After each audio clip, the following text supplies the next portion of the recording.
15.5 বছরে মেয়ে লোকের চক্রান্ত আপনি দেখতে পেলেন না? একবার কোন রকমে চেয়ারে বসার পর যে শান্তি পেয়ে গেছে, দুনিয়ার সব মানুষ মারা যাক, চেয়ার আমার চাই। মাঝে মাঝে দেখতাম এই কথা বলতো, নির্বাচন হয় হোক না হয় না হোক, আমি ক্ষমতা চাই। এটা শয়তানের কথা। কার কথা? এটা আপনাকে পছন্দ করা লাগবে যদি জায়েজ হয়। আমি সহ যত স্বামী এখানে আছি, প্রতিটি স্বামী আমরা চাই এবং পছন্দ করি মন থেকে। যে কোরআন হাতে নিয়ে বলছি, মন থেকে আমি চাই এবং পছন্দ করি বিয়ের পরে যেন আমার মা বাবা আমার সাথে থাকে। কথা বলে না কেন? 100টার 98টা মহিলা এটা চায় না। হ্যাঁ, নামাজ পড়ে, রোজা রাখে, কালো বোরকা পরে, কিন্তু স্বামীকে মাঝে মাঝে খোঁচায় কি আর কতদিন একসাথে থাকবা, আলাদা হবা না। এই কথাটা শুধু ওই মেয়ে লোকের না, ওই মেয়ে লোককে হাওয়া দিচ্ছে ওই মেয়ে লোকের মা আর বড় বোন। ওখান থেকে শুধু হাওয়া দেয়, আর কতদিন থাকবি একসাথে, আরামে খেতে চাইলে আলাদা হ। এরকম শাশুড়ি আর বড় শালী কার আছে? হাত তোলেন তো। একজন আছে না? কি ইয়ার কি মারা কথা না, ওরা আছে, সত্যি আছে। সম্মানিত মা বোনেরা, আপনি মনে করছেন আমি নামাজ পড়ি, রোজা রাখি, কালো বোরকা পরি, জান্নাত আমি পাবো না? পাবে কি? কে বলেছে আপনি জান্নাত পাবেন? জান্নাতে যেতে হলে আপনার স্বামী যেটা পছন্দ করে ওটা যদি জায়েজ হয়, আল্লাহর কসম আপনার কষ্ট হলেও মেনে নেওয়া লাগবে। এই যে কয়েকদিন আমি গিয়েছিলাম আগে নীলফামারী কিশোরগঞ্জ থানা, একটা বৃদ্ধাশ্রমে ঢুকলাম। কতগুলো মা আর বাবা বসে আছে, তাদের চোখের দিকে তাকালেই মনে হচ্ছে ওরা সন্তানের জন্য বদদোয়া দিচ্ছে।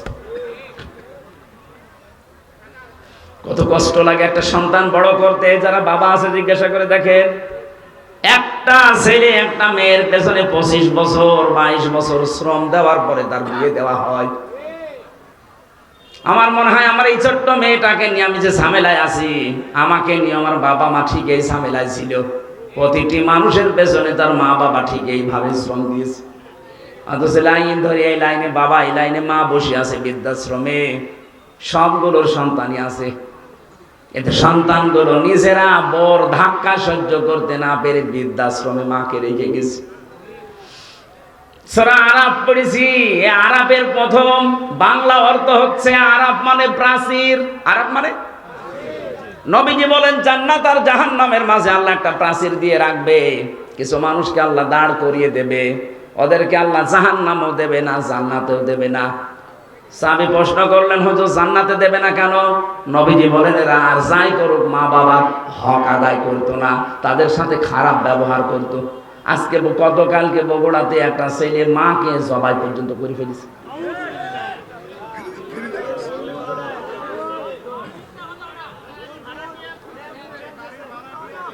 সে যেই হোক, ছড়িয়েছে তো এই সংবাদ।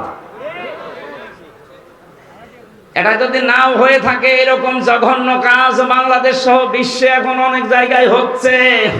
নিজের মাকে পর্যন্ত জবাই করে ফেলতে পারে যে সন্তান। আমার মনে হয় আরাফ নামক প্রাচীরে অলরেডি দাঁড়িয়ে আছে। সাহাবী বললেন, হুজুর ওরা জাহান্নামে যায় না কেন? বিশ্ব নবী বলেন ওদেরকে আল্লাহ জাহান্নামে দিচ্ছে না, কারণ ওরা দুনিয়াতে দিন কায়েমের জন্য চেষ্টা করত। সুতরাং আপনার জীবনের মেন টার্গেট বানাবেন আল্লাহর দিনকে করে জমিনে কায়েম করা যায়, সে যেভাবেই হোক। পদ্ধতি যদি এই দুনিয়াতে আল্লাহর পাঠানো সিস্টেমের বাইরে যায়, ওই পদ্ধতি মানা যাবে না, যেটা জিএমবিরা করে না। ইসলাম কোনদিন এই পৃথিবীতে জঙ্গিবাদ, সন্ত্রাসী, বোমা হামলা এটা সমর্থন করে নাই, করবেও না। এই পৃথিবীর ময়দান শান্ত রাখার জন্য আল্লাহর যে নিয়ম আছে, রাসূলের দেখানো যে পদ্ধতি আছে, এইটা অ্যাপ্লাই করে যদি কিয়ামত পর্যন্ত লাগে, দিন কায়েম না হয়, আপনার অসুবিধা নেই, আপনি চেষ্টা করার কারণে বেতন পেয়ে যাবেন। কথা বলে না কেন? আমাদের চেষ্টা থাকা লাগবে কি করে আলা আলাহুল খালক ওয়াল আমর, এই জমিন আল্লাহ বানিয়েছে, কি করে আল্লাহর জমিনে আল্লাহর দিন এখানে দাঁড় করানো যায়। এটা আমি করতে পারলে ভালো, না করতে পারলো আমার লস নেই। আমার বিকাল 5টা মানে জীবনের শেষ দিনে আল্লাহ আমাকে বেতন দিয়ে দেবে, আর আমার বেতনের নাম জান্নাত। বেতনের নাম কি? এই জন্য আমাদের বিবেকটা আজকে আমাদের কাজে লাগানোর সময়। দুনিয়াতে যাদের বিবেক কাজে লাগে না, কোরআনের ভাষায় সূরা আনফাল 22 নম্বর আয়াত, ইন্না শাররাদ দাওয়াবি ইনদাল্লাহিস সুম্মুল বুকুমুল লাযীনা লা ইয়াকিলুন। দুনিয়াতে যাদের বিবেক কাজে লাগে না, আল্লাহ বলেন হে নবী ওদেরকে মানুষের মতো দেখতে মনে হলো, ওগুলো জানোয়ারের চাইতেও খারাপ। আমি বারবার বলছি কেন শব্দটা, কারণ 15.5 বছরে যারা ছিল একটারও বিবেক কাজে লাগে নাই। আপনার যদি বিবেক ন্যূনতম কাজে লাগতো, বিনা ভোটের এমপি হয়ে আপনি বুক ফোলাতে পারতেন না? আপনার লজ্জা করতো না? জনগণ আমাকে নির্বাচিত করে না, আমি পরিচয় দিই করে যে আমি এমপি। আপনার বিবেক কোথায় গিয়েছিল? কুকুরে পোশাক করেছিল বিবেকে? সারা দুনিয়া ধিক্কার দিয়েছে 15.5 বছর, এরপরও মাটি কামড়িয়ে সিয়াদ ধরে পড়ে আছে। আল্লাহ এত বড় লাথি দিয়েছে, এখন আদালতে নিতে গেল দেখি লাথি খাই। কয়েকদিন আগে ইনো একটা লাথি খেয়েছে না? শুধু ওরে না, যারা জালেম ছিল প্রত্যেককে লাথি দেওয়া দরকার। এগুলো তো দুনিয়ার লাথি, আখেরাতের লাথি পড়ে আছে। ফেরেশতারা ওদেরকে ভোট বলের মতো পিটাবে।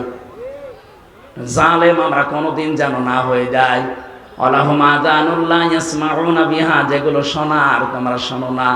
কি হয়েছে? কান দিলাম, শুনতে চাও না কেন? উলাইকা কালানাম, এই 3টি ইন্দ্রিয় শক্তি যাদের দিলাম, যারা কাজে লাগায় না, এই মানুষগুলো জানোয়ার। কে বলছেন? বলেন বলেন।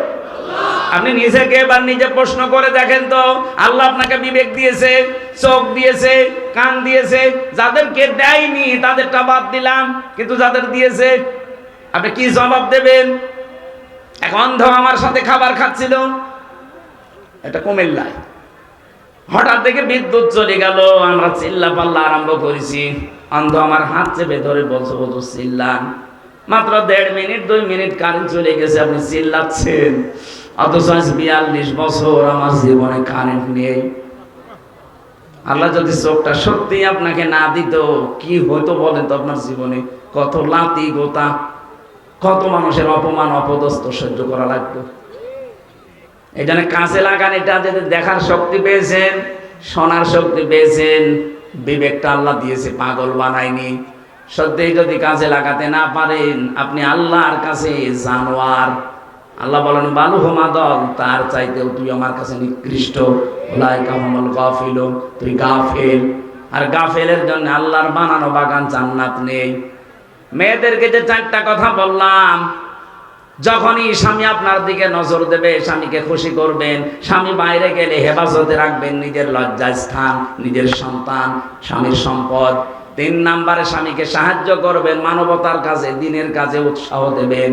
4 নম্বরে স্বামী যেটা পছন্দ করে যদি জায়েজ হয়, কষ্ট হলে ওটা সাপোর্ট করবেন। আল্লাহ মেয়েদের এই 4টা গুণ যদি অর্জন হয়, নবীজি বলেন জান্নাতের 8টা দরজায় আল্লাহ তার জন্য উন্মুক্ত করে রাখবে। আজকে আমাদের জীবনে আল্লাহ যেন পুরাটা সেট করে দেয়, বলেন আমিন। কিভাবে আল্লাহ বানিয়েছেন আমাদেরকে, আমি রেফারেন্স ছাড়া জেলখানায় বসে বসে বই তৈরি করেছিলাম। বাইরে এসে ওগুলো রেফারেন্স দিয়ে দিয়ে ছেড়েছি। ওই যে গাড়িতে আছে সৃষ্টি জগতের সূচনা, মেয়েদের জীবন সম্পর্কে লেখা আছে, ছেলেদের আছে। যাওয়ার সময় ওটা আপনার স্ত্রীকে, মেয়েকে, বউকে, ফুফুকে ওদেরকে উপহার দেবে। ওই যে গাড়ি আছে মনে হয় এই গেটে আছে, ওগুলো যাওয়ার সময়